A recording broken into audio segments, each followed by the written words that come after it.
দেখো বন্ধুরা, আমি এখন চলে এসেছি বাগানে। তো তোমাদের একটা খুব চমৎকার জিনিস দেখাবো।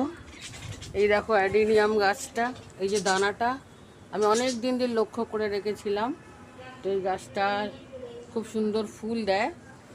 আর এই গাছটার বয়স প্রায় 8 বছর গাছটা। তো ওই ছোট্ট একটা টবের মধ্যে দেখো রেখে দিয়েছি, কারণ এই গাছটা মাঝখানে মাঝখানে তুলে দেওয়া হয়।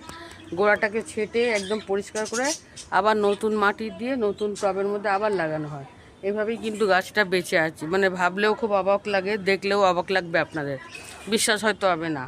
তো যাক, এই গাছটা আজকে একটা দানা হয়েছিল, অনেক দিন থেকে আমি পেয়েছিলাম দানাটা, দেখে রেখেছিলাম। তো দানাটা আজকে সকালবেলা উঠে দেখি ফেটে গেছে। কাল শনিবার ছিল, আমার একটু কাজের চাপ ছিল, তাই দেখতে পাইনি। আজকে সকালবেলা দেখলাম দানাটা ফেটে গেছে। তো দেখো, এই দেখো দানাটা আমি তুলে রেখেছি। এই যে অ্যাডেনিয়ামের দানা, এই অ্যাডেনিয়ামের দানা আমি তুলে রেখেছি। এটা দিয়ে আমি নতুন আবার চারা বানাবো।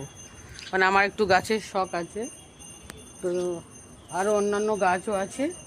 তো অ্যাডেনিয়ামের দানা এই যে আমি তুলে রেখেছি। তো সেটাই তোমাদের সঙ্গে আজকে শেয়ার করলাম।